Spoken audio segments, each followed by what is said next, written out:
ठीक है। इस बार चाबी लगाई है ट्रांसफर ऑफ टेक्नोलॉजी की, यानी कि आप बनाते कैसे हैं वो चीज। ठीक है, फॉरेन है, कोई बात नहीं, फॉरेन का है। आप कोई भी अमेरिकन जहाज ले लीजिए, ठीक है, वो फॉरेन का है, हम मना नहीं कर रहे, लेकिन वो भारत में बनेगा, उसको भारतवासी बनाएंगे। लेकिन अच्छा, दूसरी चीज, अभी हमने जिस तरीके से देखा लास्ट 10 ईयर से इंडिया ने अपनी फोर्सेस को, वो आर्मी हो, नेवी हो, एयरफोर्स हो, उसको वो मॉडर्नाइज शेप में लेके आ रहे हैं। बल्कि खबरें ये भी आ रही कि वो अपनी फौज का जो नंबर है, यानी अपनी फोर्सेस का जो नंबर ऑफ पीपल और working they are decreasing that. लेकिन वो डिक्रीज करने का मकसद क्या है? क्योंकि उसकी जगह टेक्नोलॉजिकल चीजें, वो नई जो लेटेस्ट टेक्नोलॉजीज हैं, उसका वो इस्तेमाल कर रहे हैं। दूसरी चीज, ये जो बात कर रहे हैं F-18 जेट है, बहुत शानदार, बहुत जबरदस्त जेट है, ये इंडियन नेवी को देने की बात चल रही है। और एक और बात मैं आपको बताऊं, प्रेडेटर ड्रोन्स। अब इसमें कई सारी चीजें हैं। प्रेडेटर ड्रोन्स क्या है? प्रेडेटर ड्रोन्स वो ड्रोन्स है दोस्तों, जैसे रीपर है, प्रेडेटर है, ये जनरल एटॉमिक्स करके एक यूएस की कंपनी है। और सवाल ये है कि पाकिस्तान के जेब में इतना पैसा है कि पाकिस्तान ये अफोर्ड कर सके या नहीं, और या पाकिस्तान ने ये जिद पूरी करनी है। इंडियन नेवी यकीनन एक बहुत बड़ी पावर है अगर आपके पास एयरक्राफ्ट कैरियर है तो। दोस्तों, पाकिस्तानी मीडिया इंतहाई अहम मुद्दे को डिस्कस कर रहा है। जैसा कि मैंने पहले आपको बताया कि पाकिस्तानी मीडिया सिर्फ और सिर्फ भारत को लेकर ही हर वक्त डिस्कशन करता रहता है, और पाकिस्तानी एंकर सिर्फ भारत को ही डिस्कस करते हैं, चाहे भारत की इकनॉमी हो या भारत की फौज। पाकिस्तानी मीडिया हमेशा इन दो चीज़ों से ही ऑब्सेस्ड रहता है। आज की वीडियो में भी पाकिस्तानी मीडिया यही कुछ डिस्कस कर रहा है, तो वीडियो को स्टार्ट करते हैं, मगर उससे पहले मेरे चैनल को सब्सक्राइब और बेल के बटन पर लाजमी प्रेस कीजिएगा। यूनाइटेड स्टेट्स ऑफ अमेरिका, $10 अरब साइन करा मोदी जी ने, गो। वहां से अमेरिका से सामान आ गया, मोदी जी ने इस चीज के लिए साफ मना कर दिया। और ऐसे भारत में कई दिहाइयों से, कई दशकों से यही काम चला आ रहा था। इस बार चाबी लगाई है ट्रांसफर ऑफ टेक्नोलॉजी की, यानी कि आप बनाते कैसे हैं वो चीज। ठीक है, फॉरेन है, कोई बात नहीं, फॉरेन का है। आप कोई भी अमेरिकन जहाज ले लीजिए, ठीक है, वो फॉरेन का है, हम मना नहीं कर रहे, लेकिन वो भारत में बनेगा। लेकिन बहुत कम हुआ था जितनी एग्रेसिवली मोदी जी कर रहे हैं ये कि भाई ये भी लाओ, फटाफट करो और भारत में बनाओ। ठीक है, अब मैं आपको 2-4 एग्जांपल्स देता हूं। उसमें एक तो G414 जो एयरक्राफ्ट इंजन है, जो कि तेजस में लगेगा, जिसके बारे में हम पहले बात कर चुके हैं। एक तो वो बड़ी इंपॉर्टेंट चीज है, सी एक बहुत बड़ी चीज है।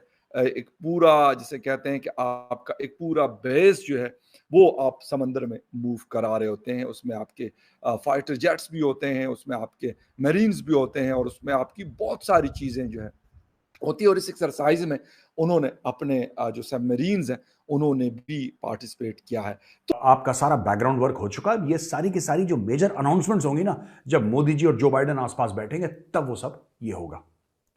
यानी कि खीर पक चुकी है, बस उसको परोसना बाकी है। परोसा उस दिन जाएगा, 22 या 23 तारीख को इस महीने की यह मामला परोस दिया जाएगा, पहली बात। दूसरी चीज, ये जो बात कर रहे हैं F-18 जेट है, बहुत शानदार, बहुत जबरदस्त जेट है, ये इंडियन नेवी को देने की बात चल रही है। और एक और बात मैं आपको बताऊं, प्रेडेटर ड्रोन्स। अब इसमें कई सारी चीजें हैं। प्रेडेटर ड्रोन्स क्या है? प्रेडेटर ड्रोन्स वो ड्रोन्स है दोस्तों, जैसे रीपर है, प्रेडेटर है, ये जनरल एटॉमिक्स करके एक यूएस की कंपनी है, और उसका सीईओ विवेक लाल, वो भी इंडियन ही है, इंडियन डिसेंट का है वो, विवेक लाल उसका सीईओ है। और ये प्रेडेटर ड्रोन्स जो भारत बात करना चाह रहा है, जिसके बारे में, और खरीदना चाह रहा है मैसिव क्वांटिटीज में, भारत चाह रहा है कि 100 से ऊपर आ जाए। अभी कुछ आए हैं, कुछ नहीं आए, कुछ और आने हैं। इसकी क्या स्टोरी है मैं आपको बताता हूं। ये जो है ना, ये प्रेडेटर ड्रोन्स जो हैं, या फिर और ऐसे ड्रोन्स हैं, ये 35, 40, 50 हजार फुट पे ऐसे कई घंटों तक, 36 से लेकर 40 घंटों तक वहां पे मंडरा सकते हैं। गोल गोल घूमते हैं, गोल गोल घूमते हैं, बस वहां पे घूमते रहते हैं। इनका काम क्या है? इनका काम सर्वेलेंस है। इनमें इतने पावरफुल कैमरास लगे हैं कि नीचे बंदे की शक्ल पहचान लें, राइट, और ऊपर टंगे हुए बिल्कुल वहां पे 36, 36, 40, 40 घंटे घूम रहे हैं। ठीक है ना। उनका स्टैमिना बहुत ज्यादा है to stay in the air. दूसरी चीज, ये आर्म्ड है, तो इनमें हेलफायर मिसाइल्स होती हैं, यानी कि ऊपर से 35-40 हजार फुट से वो, उसके अंदर वो अनार्म्ड है, उसके अंदर कोई बैठा नहीं है, कोई पायलट नहीं है उसके अंदर, वो अनार्म्ड ऐसे ही उड़ रहा है जैसे कि ड्रोन होता है, वो उड़ रहा है। यहां पे दिल्ली में, हैदराबाद, बैंगलोर, चेन्नई, कैलकाटा कोई बैठा हुआ है बंदा, उसने सैटेलाइट के थ्रू या कैमरा के थ्रू, उसके सैटेलाइट के ट्रायंगुलेशन के थ्रू या उसका भी जो कैमरा होता है उसके थ्रू एक टारगेट आइडेंटिफाई करा कि ये दुश्मन का जगह है वहां पे, राइट। उसने एक लैपटॉप पे बटन दबाया, वहां से मिसाइल गई और सीधा काम खत्म।